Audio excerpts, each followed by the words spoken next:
ഏറെ സങ്കടപ്പെടുത്തുന്ന ഒരു വാർത്തയാണ് നമ്മുടെ മുന്നിലേക്ക് ഈ മണിക്കൂറിൽ വന്നത്. ഇടുക്കി മുള്ളരിങ്ങാട് കാട്ടാനാക്രമണത്തിൽ ഒരു യുവാവിന്റെ ജീവൻ, ഒരു ചെറുപ്പക്കാരന്റെ ജീവൻ നഷ്ടമായി എന്ന സങ്കടപ്പെടുത്തുന്ന വാർത്തയാണ്.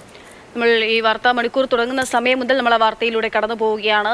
ഇത് ആവർത്തിച്ച് ഇത്തരത്തിലുള്ള സംഭവങ്ങൾ ഉണ്ടാകുമ്പോഴാണ് ഇതിലുള്ള പ്രശ്നം അതുതന്നെയാണ്. ഇപ്പോൾ 23 വയസ്സുകാരനാണ് ജീവൻ നഷ്ടമായിരിക്കുന്നത് കാട്ടാന ആക്രമണത്തിൽ മുള്ളരിങ്ങാട്. ജെയിനസ് രാജു വിവരങ്ങൾ നൽകാനായിട്ടുണ്ട്. ജെയിൻ, അവിടെയുള്ള ആളുകളോട് സംസാരിക്കുമ്പോൾ അവരുടെ ആത്മരോഷമൊക്കെ അവരുടെ വാക്കുകളിൽ നിറഞ്ഞു നിൽക്കുകയാണ്. നമുക്കവിടെ കൂടുതൽ പ്രതികരണങ്ങളിലേക്കൊക്കെ പോകാം. തീർച്ചയായിട്ടും അക്ഷയ, നമുക്ക് കൂടുതൽ പ്രതികരണങ്ങളിലേക്ക് പോകാം. അതായത് ഇപ്പോൾ ആ മേഖലയിൽ തുടർച്ചയായി ഉണ്ടാകുന്ന പ്രശ്നങ്ങളാണ്. അതായത് നമുക്കറിയാം, നേരിമംഗലത്ത് കാഞ്ഞിരവേലിയിൽ ഇന്ദിര എന്ന വീട്ടമ്മ കൊല്ലപ്പെട്ടു. അതിനുശേഷമാണ് കഴിഞ്ഞ 2 മാസത്തിനുള്ളിൽ വഴിയിലൂടെ പോയ നേരിമംഗലം ഭാഗത്ത് ബൈക്ക് യാത്രികരായി പോയിട്ടുള്ള ആൻമരിയ എന്ന വിദ്യാർത്ഥിനി പന തള്ളിമറിച്ചിട്ട് മരണപ്പെട്ടു. അതിന് പിന്നാലെയാണ് കുട്ടമ്പുഴയിൽ എൽദോസ് എന്ന് പറയുന്ന ചെറുപ്പക്കാരൻ മരിക്കുന്നത്. ഇങ്ങനെ തുടർച്ചയായ ആ മേഖലയിൽ ഈ പ്രശ്നം ഉണ്ടാവുകയാണ്. നമുക്ക് ഈ മേഖലയിൽ തുടർച്ചയായി ഇത്തരം പ്രശ്നങ്ങൾ ഉണ്ടാകുന്നുണ്ട്. നിരന്തരം സമരങ്ങൾ നിങ്ങൾ നടത്തുന്നുണ്ട്. പക്ഷേ കാര്യമായിട്ടുള്ള പ്രശ്നപരിഹാരമുണ്ട് ഇല്ല. ഈ ഗുരുതരമായ ഇത്രയും പ്രശ്നങ്ങളെല്ലാം ഉണ്ടായിട്ടും അതിൻ്റെ ഒരു ഗൗരവത്തിനനുസരിച്ചുള്ളൊരു ഇടപെടൽ വനംവകുപ്പിൻ്റെ ഭാഗത്തുനിന്ന് ഉണ്ടാകുന്നില്ല. അതാണ് വളരെ വീഴ്ച എന്ന് പറയുന്നത്. ഇപ്പോൾ 2-3 ആഴ്ചയ്ക്കുള്ളിലാണ് ഇതിനു മുമ്പ് അവിടെ ജനങ്ങൾ തന്നെ സംഘടിതമായിട്ട് എല്ലാവരും കൂടെ കൂടി അവിടുത്തെ പഞ്ചായത്ത് മെമ്പർ, പഞ്ചായത്ത് പ്രസിഡന്റ്, എനിക്ക് തോന്നുന്നു മൂവാറ്റുപുഴ MLA കൊള്ളനാട് ഉൾപ്പെടെയുള്ള ആളുകൾ വന്നിരുന്നു. അവരാവശ്യപ്പെട്ടതനുസരിച്ച് ഫോറസ്റ്റ് ഉദ്യോഗസ്ഥന്മാരുടെ സാന്നിധ്യം ഇവിടെ ഉണ്ടായിരുന്നു.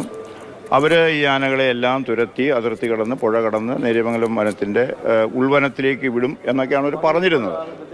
ചില ശ്രമങ്ങളൊക്കെ അവർ നടത്തുകയും ചെയ്തു. പക്ഷേ മനസ്സിലാക്കുന്നത് അതിൽപ്പെട്ട 2 ആനകൾ ഇപ്പോഴും ഇവിടെ തന്നെ തമ്പടിച്ചിരിക്കുകയാണ്. അതാണ് സംഭവിച്ചത്. അവരവിടെ നിന്ന് പോയിട്ടില്ല.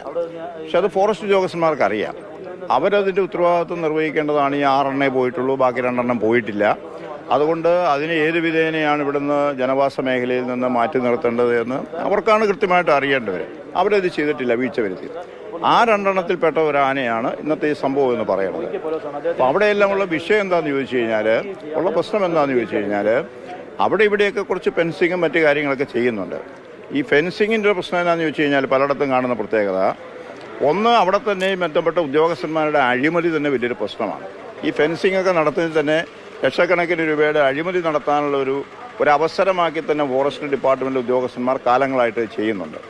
പിന്നെ ആനയും ഇതിൻ്റെയൊക്കെ കാര്യങ്ങളൊക്കെ പഠിച്ചു. ഒരു ഫെൻസിങ് ഇട്ട് കഴിഞ്ഞാൽ എങ്ങനെയാണ് അതിനെ മറികടക്കാൻ കഴിയുക എന്നൊക്കെയുള്ള ഒരു ധാരണയൊക്കെ ഈ മൃഗങ്ങൾക്ക് പോലും ഉണ്ടായിട്ടുണ്ടെന്ന് എനിക്ക് തോന്നുന്നത്. അപ്പോൾ നമ്മളിതിനെ ശ്രദ്ധിച്ചിട്ടില്ലേ? ഉണ്ട്. ഒരു മാസത്തിനിടയിൽ തന്നെ ഇപ്പോൾ 2-3 പ്രാവശ്യമായല്ലോ. ഇയാൾ മരിച്ചില്ല എന്നുള്ളത് ഒഴിച്ചു കഴിഞ്ഞാൽ ബാക്കിയുള്ള കൃഷിനാശങ്ങളുണ്ട്, മറ്റു പ്രശ്നങ്ങളുണ്ട്. ജനങ്ങൾ ആനയുടെ മുമ്പിൽ പെട്ടിട്ടുണ്ട്, അവിടെ നിന്ന് ഭാഗ്യത്തിന് രക്ഷപ്പെട്ടിട്ടുണ്ട്. ഇതെല്ലാം ഒരു പുതിയ കാര്യമൊന്നുമല്ല. അപ്പോൾ ഇത്ര ഗൗരവമായൊരു സംഭവം നടക്കുന്ന സ്ഥലത്ത് അതിനൊരു പരിഹാരം ഉണ്ടാക്കണമെന്നുള്ള ഗൗരവമായ ഉദ്ദേശത്തോടു കൂടി ഗവൺമെൻറ് ഭാഗത്തൊരു കാര്യം ഉണ്ടായിട്ടില്ല. ജനങ്ങളാകെ മടുത്തിരിക്കുകയാണ്. എന്ത് ചെയ്യണമെന്നറിയാം.